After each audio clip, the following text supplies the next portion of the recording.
जय श्री महाकाल दोस्तों, मैं हरभजन बागड़ी आप सभी का मेरे YouTube चैनल में स्वागत है। कैसे पता लगाएं कि आपका सगा परिवार में कौन है, किससे आपकी बनेगी और किससे आपकी नहीं बनेगी। कुछ रिश्ते अभी ही खराब हो रहे हैं, आगे चल के सही हो जाएंगे, या फिर अभी खराब हो रहे हैं और आगे भी खराब रहेंगे। कैसे पता लगाएं कि परिवार में चाचा से, फूफा से, बुआ से, मामा से बनेगी या नहीं बनेगी, कैसे पता चलेगा? आइए समझते हैं। अपनी अपनी कुंडली आप खोल सकते हो और अपनी कुंडली के अंदर भी जो चीज मैं आपको, जो योग, जो ग्रह की स्थिति मैं आपको बताने जा रहा हूं वो आपकी कुंडली में भी है, तो फिर निश्चित आपके वो ग्रह आपके रिश्ते बनने देंगे या तोड़ेंगे, ये आपको पता चल जाएगा। कुंडली का दूसरा भाव वो दादा दादी का होता है, पैतृक संपत्ति का होता है, धन का होता है।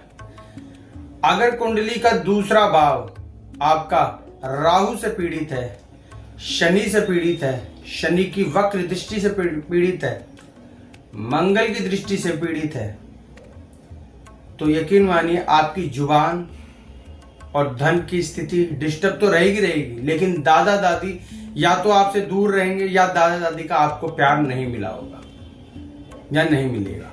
इसी तरह अगर आपके पंचम भाव और सेकंड भाव खराब है, पंचम भाव और सेकंड भाव जो है वो पढ़ाई के भी हैं, स्कूलिंग के हैं, कॉलेज के हैं, फर्दर एजुकेशन के। अगर पंचम भाव और सेकंड भाव आपका खराब है तो आपके कॉलेज की, स्कूल की लाइफ बढ़िया नहीं रही होगी, डिस्टरबेंस रही होगी, कहीं ना कहीं आपको बहुत ज्यादा तकलीफ आई होगी पढ़ाई लिखाई के अंदर। आपके पास होने के भी लाले हो गए होंगे, या फिर आप पढ़ाई कर रहे होंगे तो आपको फीस भरने में दिक्कत आई होगी। कई प्रकार की परेशानियों का, आपको बाधाओं का आपको सामना करना पड़ा होगा पढ़ाई लिखाई में। और अगर आपके ये योग अभी से और आप पढ़ाई लिखाई अपने स्टार्ट करी है तो फिर आपको आगे परेशानियों का सामना करना पड़ेगा। अगर पंचम भाव और सेकंड भाव कुंडली का डिस्टर्ब है राहु से, शनि से, अगर अंगारक दोष बन रहा है, उन घरों में चांडाल दोष बन रहा है या शनि की वक्र दृष्टि पड़ रही है, तो निश्चित ही आपकी पढ़ाई लिखाई डिस्टर्ब रहेगी और आपकी फर्दर एजुकेशन में भी डिस्टर्बेंस आएगी। आगे बढ़ते हैं। अगर कुंडली का छठा भाव और 12th भाव डिस्टर्ब है, यानी कि छठा भाव और 12th भाव के अंदर पापी ग्रह है, पापी ग्रहों की दृष्टि है, नीच ग्रह विराजमान है, या फिर शनि की वक्र दृष्टि है, या राहु की दृष्टि है, केतु की दृष्टि है, ये मंगल अपनी दृष्टि डाल रहे हैं, तो आपके बुआ, फूफा, चाचा, चाची से खास नहीं बनेगी। ये आपके दूर के रिश्ते ही बन के रह जाएंगे, ये खून के रिश्ते आपके दूर के ही रह जाएंगे। नाम के फूफा बुआ रहेंगे, नाम के चाचा चाची रहेंगे, मगर ये दूर के ही रहेंगे। अगर 12th हाउस आपका डिस्टर्ब है, 12th हाउस के अंदर राहु की दृष्टि है, केतु की दृष्टि है, मंगल और राहु साथ में विराजमान है, कोई नीच का ग्रह अगर विराजमान है, शनि की वक्र दृष्टि पड़ रही है, तो आप यकीन मानिए आपके चाचा ताऊ से आपकी नहीं बनी, या फिर वो बहुत बुरी कंडीशन में होंगे, कहीं ना कहीं काफी डिस्टरबेंस के साथ उन्होंने जीवन जिया होगा। ये दो ही कंडीशन आपको देखने को मिलेगी। आगे बढ़ते हैं।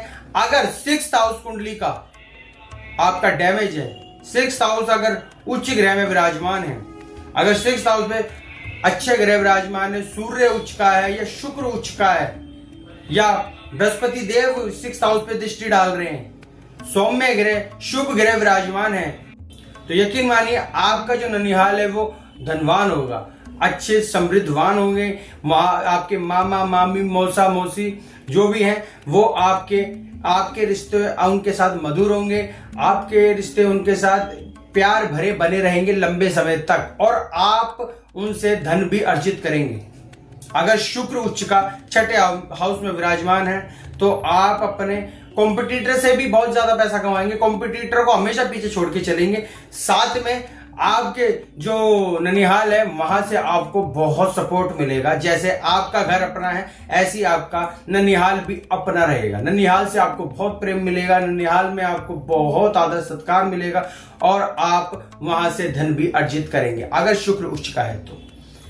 इसी तरीके से 12th हाउस अगर ग्रह उच्च का है, शुभ ग्रह है, बृहस्पति देव की दृष्टि है और ग्रह अगर शुभ योग बना रहे हैं तो आपके चाचा, ताऊ, ताई, बुआ, फूफा भी अमीर, धनवान होंगे, समृद्धवान होंगे और आपके रिश्ते उनके साथ मधुर रहेंगे लंबे समय तक। ये आप अपनी कुंडली के अंदर खुद जान सकते हैं। अगर चंद्रमा विराजमान है, उच्च का होकर विराजमान है, शुक्र विराजमान है, उच्च का होकर विराजमान है, मंगल अगर बलवान होकर विराजमान है तो ये आपके पुलिस प्रशासन में भी जा सकते हैं आपके परिवार वाले और आपको खूब सपोर्ट अपने परिवारजनों से मिलेगा। आगे बढ़ते हैं।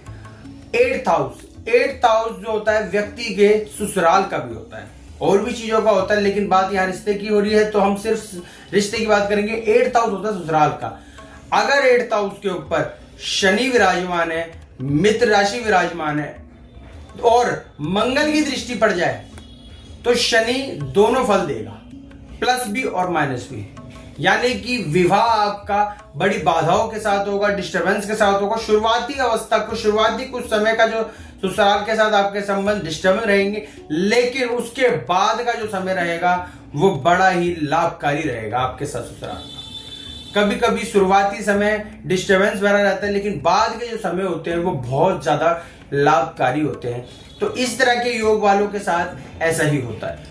अगर अष्टम भाव में शुभ ग्रह विराजमान है, उच्च के ग्रह विराजमान है, मंगल उच्च का है या शनि उच्च का है और खास करके शुक्र उच्च का है, तो ऐसे व्यक्ति को ससुराल से खूब धन मिलता है, खूब दहेज मिलता है, खूब मान सम्मान, आदर सत्कार मिलता है ऐसे, और वो पैसे देने के बाद भी भूल जाते हैं ससुराल वाले। ऐसे ससुराल से भाग्य उदय भी होता है ऐसे व्यक्तियों का।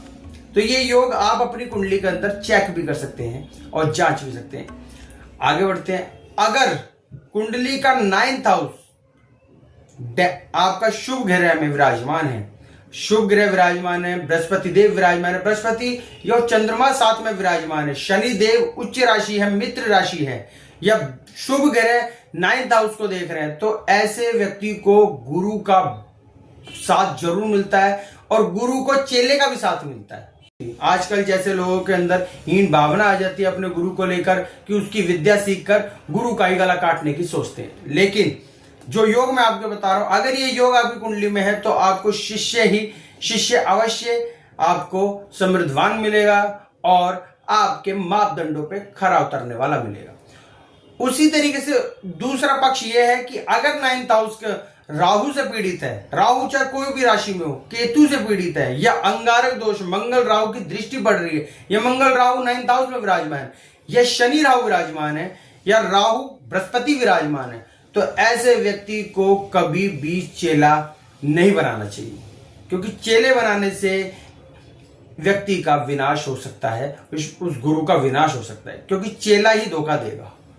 चेले से उसे कभी भी सपोर्ट नहीं मिलने वाला। वो जो भी सपोर्ट होगा वो एक तरह का इल्यूजन होगा, भ्रम होगा। तो ऐसे गुरु को कभी भी चेला नहीं बनाना चाहिए। और जिस चेले की कुंडली के अंदर 9th हाउस डैमेज है, डिस्टर्ब है, तो ऐसे को किसी एक गुरु पे पूर्ण विश्वास नहीं करना चाहिए, क्योंकि उसे अपने गुरु से धोखा ही मिलेगा। उसे भोलेनाथ को गुरु बनाना चाहिए और आगे बढ़ना चाहिए और उन्हीं से ही गुहार लगानी चाहिए सच्चे गुरु की। वीडियो पसंद आया दोस्तों तो लाइक कीजिए, शेयर कीजिए, सब्सक्राइब कीजिए। आगामी वीडियो में मिलता हूं नई जानकारी के साथ। ऐसी मुस्कुराते रहिए। अभी के लिए जय श्री महाकाल।